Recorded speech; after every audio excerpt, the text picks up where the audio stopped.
Wat Tyler claimed they were zealots for truth and justice, not thieves and robbers, and he was right. Although to chant a revel, while ransacking the rich, might understandably be regarded with delight. Wat Tyler and his followers were singled out for disdain by a society poisoned by moral corrosion. Current attacks on benefit claimants and the undeserving poor have invited a similar social explosion. The Sunday Times Rich List reveals the accumulated wealth of the 1,000 richest people in the country, which, in the midst of a recession, totals £450 billion, not counting what's in tax havens, thanks to the city. All reinvested to make more money, to buy more privilege, for their children and for their children alone, to perpetuate the system, pickling social mobility in aspic, and to ensure the old divisions are set in stone. Hell is a city much like London, Shelley said, and to Cobbett it was the Great Wen, a cancerous cyst that sucked at England's lifeblood in a selfish merchant oligarch's gambling den. The city can't hide that its nest egg derives from serfdom, from indentured servitude and then from slavery. As the first capitalist power, the city spearheaded colonial expansion, for which no profitable activity was too unsavory. The city's heritage comes from interweaving money and blood, from low-minded connections of gold war and gain. And, as if following the city's mindset, the mainstream media carry news of war economies again and again. The 10 centuries-old assets of the city are never declared, but it's rumoured to own caverns of gold bars, and the land and securities on which loans were once raised yield millions in interest to empower city czars. The city's cash fund spends $10 million a year on lobbying and in making sure that the state is subservient. It ensures the well-heeled can come and go as they please, and that any financial regulations are compliant. Thus, corporation taxes are reduced, and there are tax breaks worth $500 million to city businesses, fixed up at great occasions in the Mansion House for power brokers, lavish events called banquet lobbying by city lobbyists. There's even an unelected city official who sits in Parliament with the unsettling title of the Remembrancer. He and his 7 lawyers vet legislation to ensure it's city-friendly, and, quite undemocratically, this city gopher has a seat in the chamber. But the Remembrancer forgets that the weight which he throws about on the city's behalf derives from the darker deeds of the British Empire, as well as from its worship of the golden calf. For the charter companies formed in the city financed the North American slave trade. The city seized Africa, America, and India like a robber looking for gold and for people to degrade. Why should we not form a secret society with but one object? Asked Cecil Rhodes, the Empire's tool, the furtherance of the British Empire and the bringing of the whole world under British rule. Africa is still lying ready for us. It is our duty to take it, Rhodes added. And beginning with the Royal African Company, every city company obliged. Ambrose Crowley, a city iron merchant, produced manacles and irons for the tethering of slaves on ships.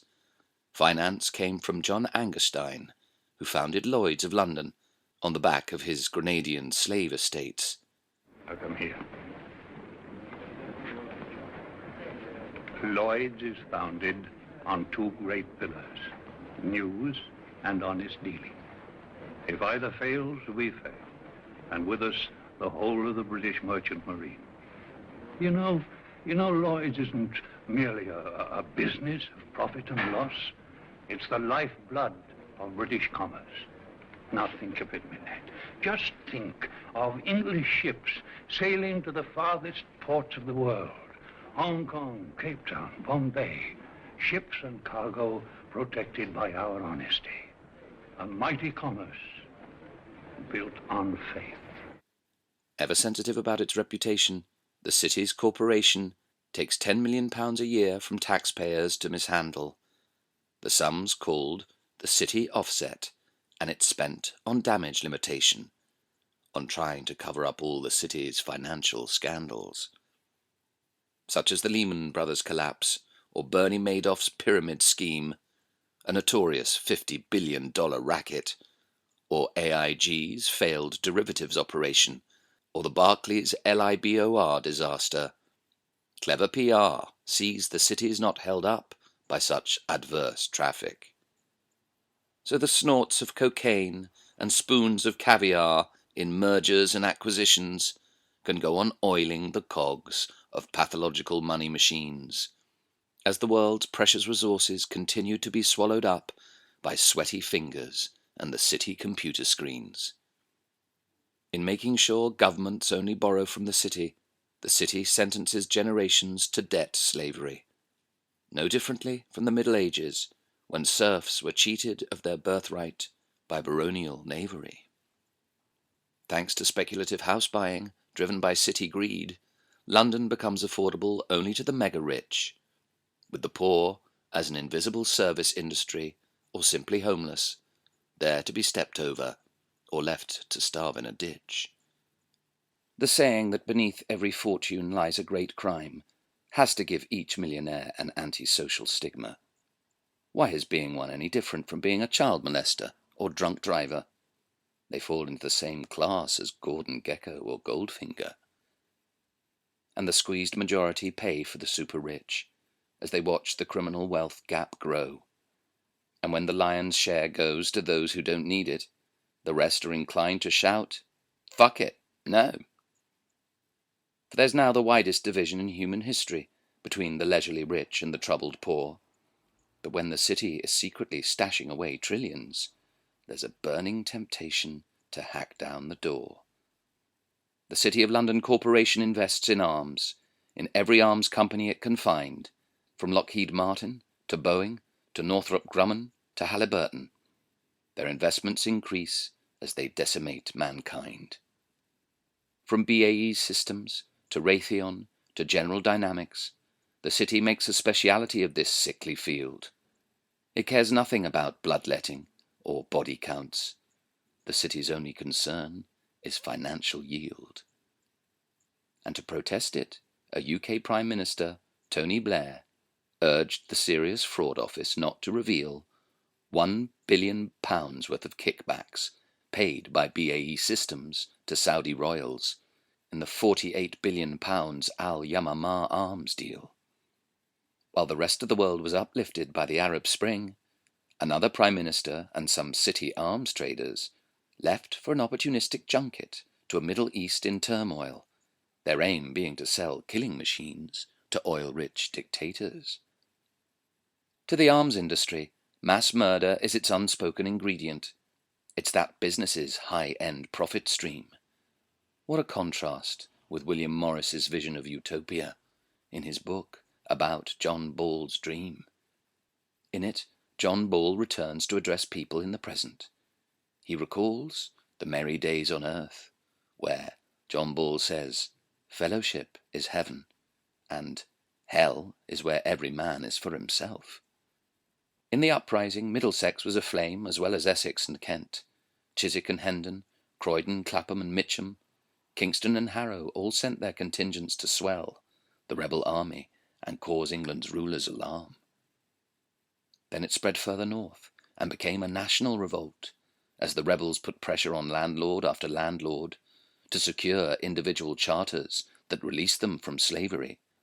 If they refused, landlords knew they'd be put to the sword.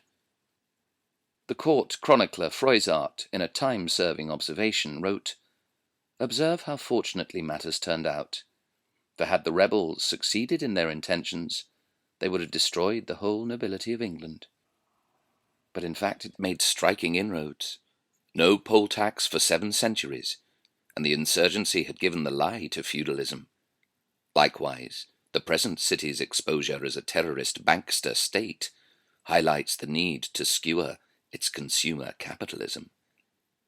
And so a new king mob, and a new righter of wrongs called Anonymous surfaces in Tyler's spirit with cybernetic stealth, able to hack into corporate bank balances, however secure, and able to redistribute the acquisition of wealth. During the Peasants' Revolt, Wat Tyler's crowd chanted, "Sceptre and crown, they shall tumble down," and as each action has an equal and opposite reaction, Karma sees that heartless greed isn't set in stone.